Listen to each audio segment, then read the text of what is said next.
And now, Chapter 12, the Brahman Sudama, blessed by Lord Krishna.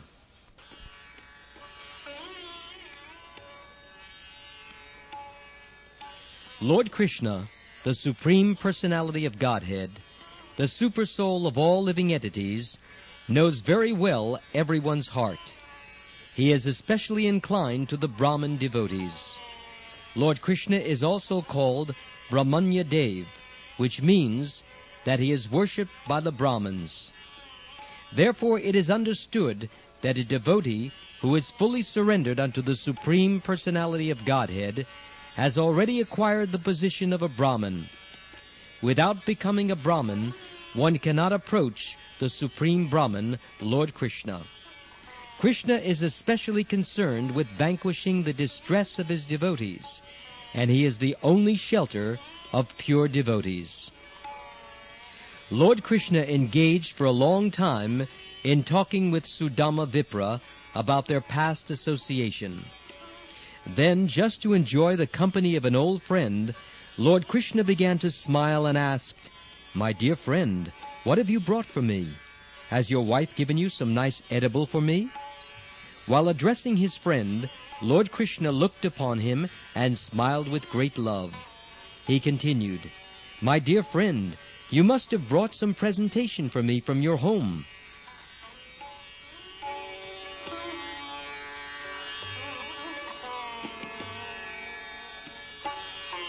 Lord Krishna knew that Sudama was hesitating to present him the paltry chipped rice, which was actually unfit for his eating. Understanding the mind of Sudama Vipra, the Lord said, "My dear friend, I am certainly not in need of anything, but if my devotee gives me something as an offering of love, even though it may be very insignificant, I accept it with great pleasure. On the other hand, if a person is not a devotee, even though he may offer me very valuable things, I do not like to accept them. I actually accept only things offered to me in devotion and love. Otherwise, however valuable a thing may be, I do not accept it. If my pure devotee offers me even the most insignificant things, a little flower, a little piece of leaf, a little water, but saturates the offering in devotional love, then not only do I gladly accept such an offering, but I eat it with great pleasure."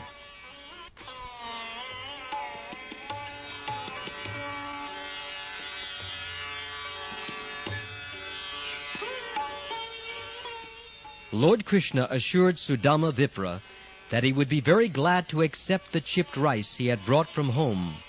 Yet out of great shyness, Sudama Vipra hesitated to present it to the Lord. He was thinking, "How can I offer such insignificant things to Krishna?" And he simply bowed his head. Lord Krishna, the Supersoul, knows everything in everyone's heart. He knows everyone's determination and everyone's want. He knew, therefore, the reason for Sudama Vipra's coming to him. He knew that, driven by extreme poverty, he had come there at the request of his wife. Thinking of Sudama as his very dear class friend, he knew that Sudama's love for him as a friend was never tainted by any desire for material benefit. Krishna thought, "Sudama has not come asking anything from me. Being obliged by the request of his wife, he has come to see me just to please her." Lord Krishna therefore decided that he would give more material opulence to Sudama Vipra than could be imagined even by the King of Heaven.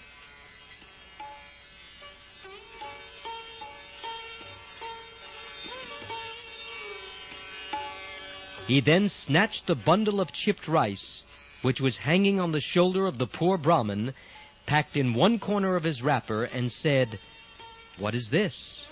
My dear friend, you have brought me nice, palatable chipped rice."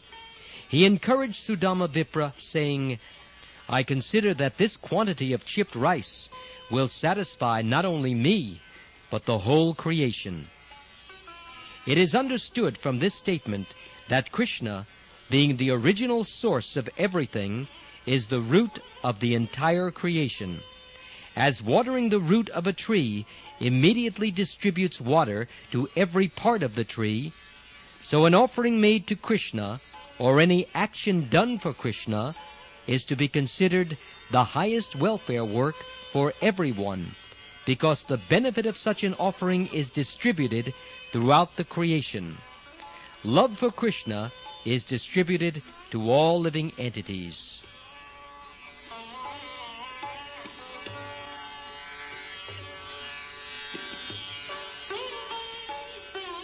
While Lord Krishna was speaking to Sudama Vipra, he ate one morsel of chipped rice from his bundle. And when he attempted to eat a second morsel, Rukmini Devi, the goddess of fortune herself, checked the Lord by catching hold of his hand. After touching the hand of Krishna, Rukmini said, "My dear Lord, this one morsel of chipped rice is sufficient to cause he who offered it to become very opulent in this life, and to continue his opulence in the next life.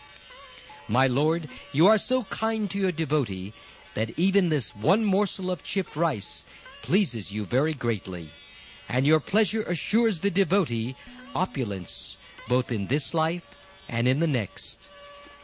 This indicates that when food is offered to Lord Krishna with love and devotion, and he is pleased and accepts it from the devotee, Rukmini Devi, the goddess of fortune, becomes so greatly obliged to the devotee that she has to go personally to the devotee's home to turn it into the most opulent home in the world. If one feeds Narayan sumptuously, the goddess of fortune, Lakshmi, automatically becomes a guest in one's house, which means that one's home becomes opulent. The learned Brahman, Sudama, passed that night at the house of Lord Krishna, and while there, he felt as if he were living in a Vaikuntha planet. Actually, he was living in Vaikuntha, because wherever Lord Krishna, the original Narayan, and Rukmini Devi, the goddess of fortune, live, is not different from the spiritual planets Vaikuntha Lok.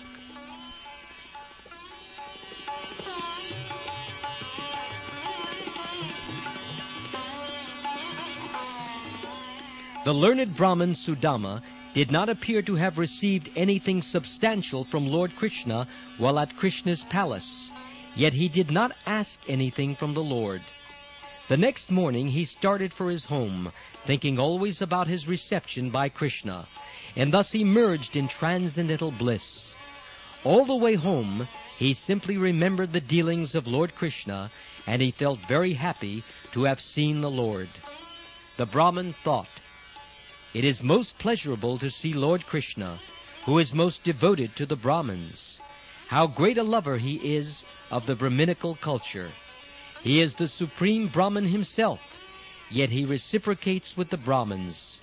He also respects the Brahmins so much that he embraced to his chest such a poor Brahmin as me, although he never embraces anyone to his chest except the goddess of fortune.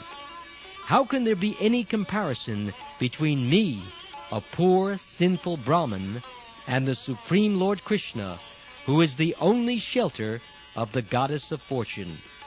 And yet, considering me a Brahmin, he embraced me with heartfelt pleasure in his two transcendental arms."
Lord Krishna was so kind to me that he allowed me to sit down on the same bedstead where the goddess of fortune lies down.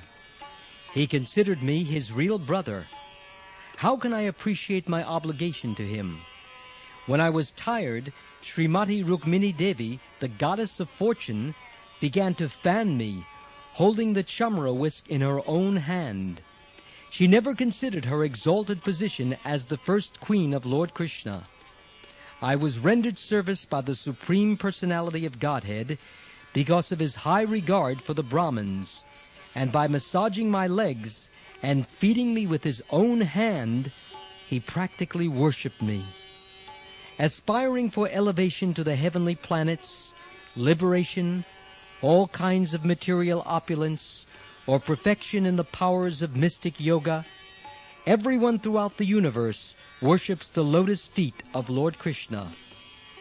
Yet the Lord was so kind to me that he did not give me even a farthing, knowing very well that I am a poverty-stricken man who, if I got some money, might become puffed up and mad after material opulence, and so forget him.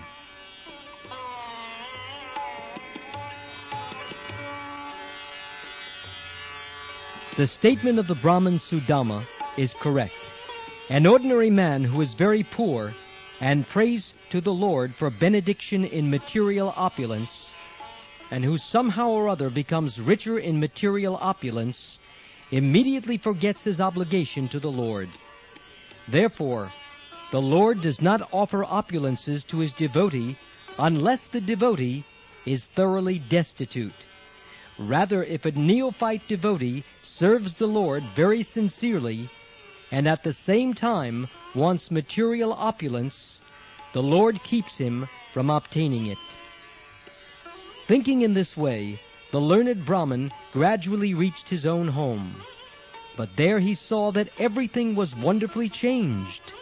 He saw that in place of his cottage, there were big palaces made of valuable stones and jewels, glittering like the sun, moon, and rays of fire. Not only were there big palaces, but at intervals there were beautifully decorated parks in which many beautiful men and women were strolling. In those parks there were nice lakes full of lotus flowers and beautiful lilies, and there were flocks of multicolored birds. Seeing the wonderful conversion of his native place, the Brahmin began to think to himself, "How am I seeing all these changes? Does this place belong to me or to someone else? If it is the same place where I used to live, then how has it so wonderfully changed?"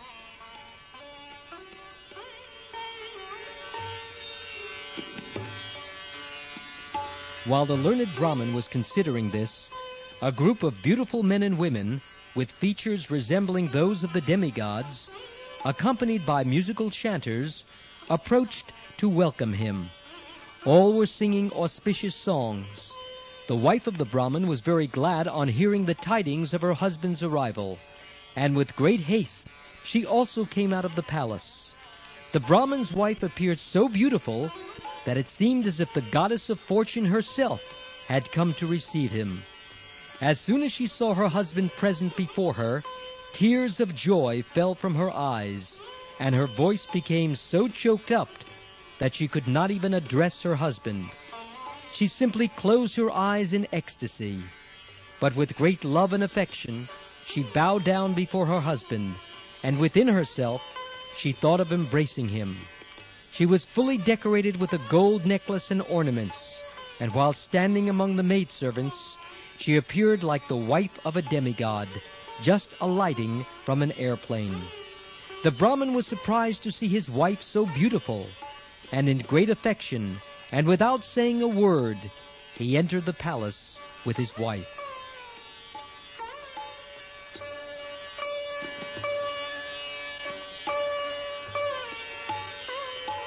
When the Brahmin entered his personal apartment in the palace, he saw that it was not an apartment, but the residence of the King of Heaven.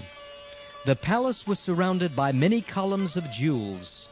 The couches and the bedsteads were made of ivory, bedecked with gold and jewels, and the bedding was as white as the foam of milk, and as soft as a lotus. There were many whisks hanging from golden rods, and many golden thrones with sitting cushions as soft as lotus flowers. In various places there were velvet and silken canopies, with laces of pearls hanging all around. The structure of the building stood on excellent transparent marble, with engravings made of emerald stones. All the women in the palace carried lamps made of valuable jewels. The flames and the jewels combined to produce a wonderfully brilliant light. When the Brahmin saw his position suddenly change to one of opulence, and when he could not determine the cause for such a sudden change, he began to consider very gravely how it had happened.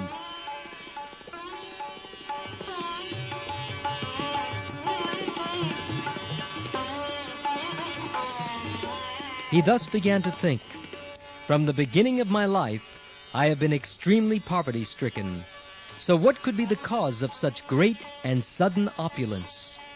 I do not find any cause other than the all-merciful glance of my friend, Lord Krishna, the chief of the Yadu dynasty.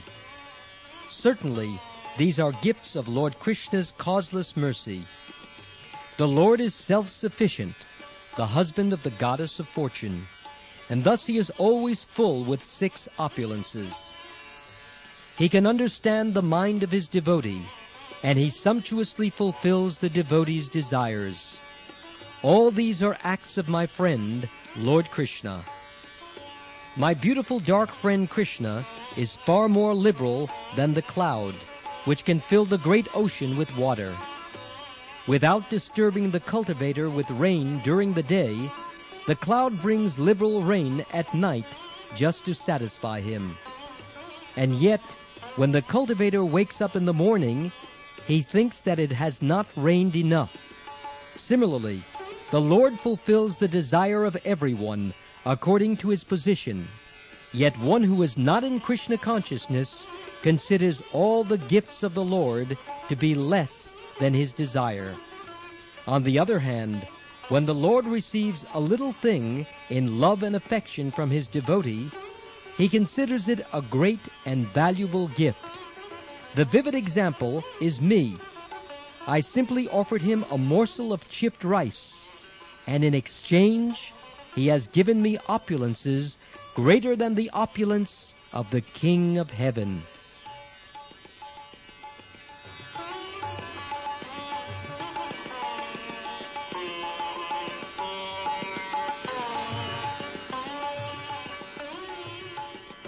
What the devotee actually offers the Lord is not needed by the Lord, for he is self-sufficient.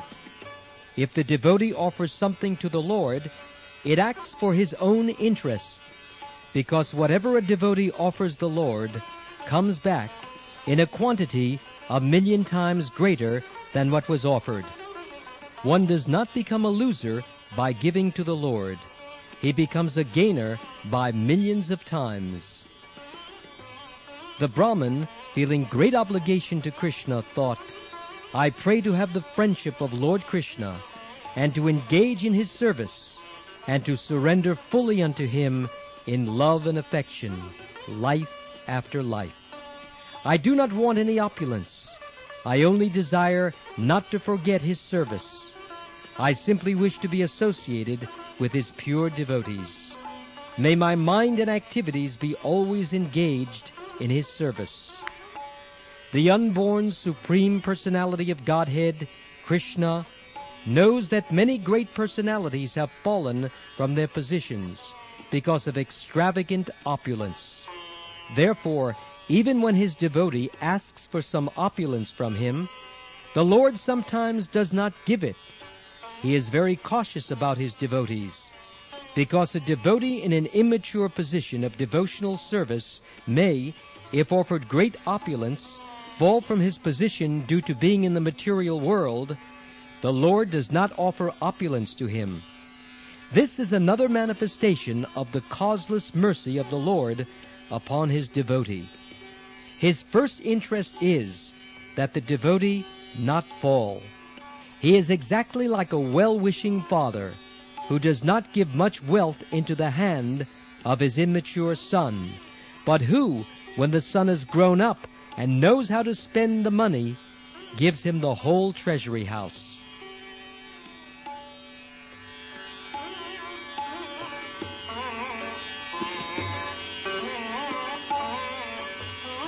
The learned Brahmin thus concluded that whatever opulences he had received from the Lord should be used not for his extravagant sense gratification, but for the service of the Lord.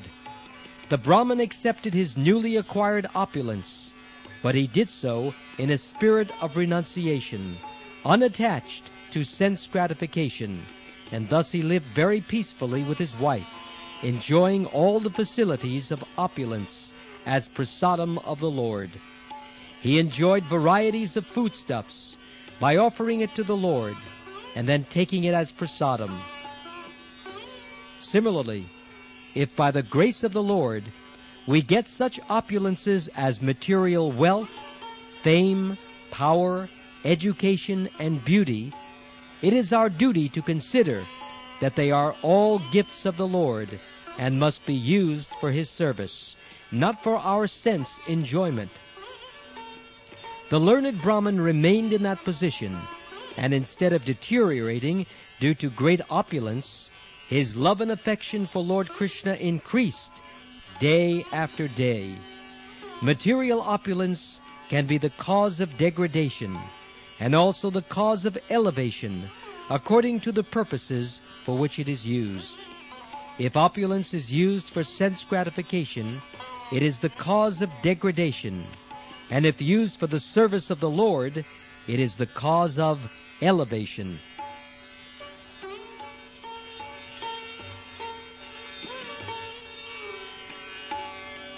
It is evident from Lord Krishna's dealings with Sudama Vipra that the Supreme Personality of Godhead is very, very pleased with a person who possesses Brahminical qualities. A qualified Brahmin like Sudama Vipra is naturally a devotee of Lord Krishna. Therefore it is said, Brahmana Vaisnava. A Brahmin is a Vaishnav. Or sometimes it is said, Brahmana Pandita. Pandita means a highly learned person.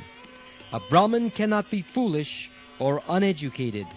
Therefore there are two divisions of Brahmins, namely Vaishnavas and Panditas. Those who are simply learned are Panditas, but not yet devotees of the Lord or Vaishnavas. Lord Krishna is not especially pleased with them. Simply the qualification of being a learned Brahmin is not sufficient to attract the Supreme Personality of Godhead. Not only must a Brahmin be well qualified according to the requirements stated in the scriptures, such as Srimad Bhagavad Gita and Srimad Bhagavatam, but at the same time he must be a devotee of Lord Krishna. The vivid example is Sudama Vipra. He was a qualified Brahmin, unattached to all sorts of material sense enjoyment, and at the same time a great devotee of Lord Krishna. Lord Krishna, the enjoyer of all sacrifices and penances, is very fond of a Brahmin like Sudama Vipra, and we have seen by the actual behavior of Lord Krishna how much he adores such a Brahmin. Therefore the ideal stage of human perfection is to become a Brahmin Vaishnav like Sudama Vipra.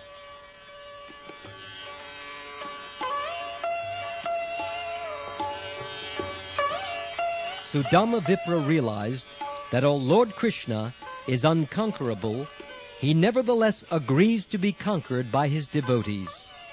He realized how kind Lord Krishna was to him, and he was always in trance, constantly thinking of Krishna. By such constant association with Lord Krishna, whatever darkness of material contamination remained within his heart was completely cleared away, and very shortly he was transferred to the spiritual kingdom, which is the goal of all saintly persons in the perfectional stage of life. Shukdev Goswami has stated that all persons who hear this history of Sudama Vipra and Lord Krishna will know how affectionate Lord Krishna is to the Brahmin devotees like Sudama. Therefore, anyone who hears this history gradually becomes as qualified as Sudama Vipra, and he is thus transferred to the spiritual kingdom of Lord Krishna. Thus ends the Bhaktivedanta purport of the 3rd volume, 12th chapter of Krishna, the Brahman Sudama, blessed by Lord Krishna.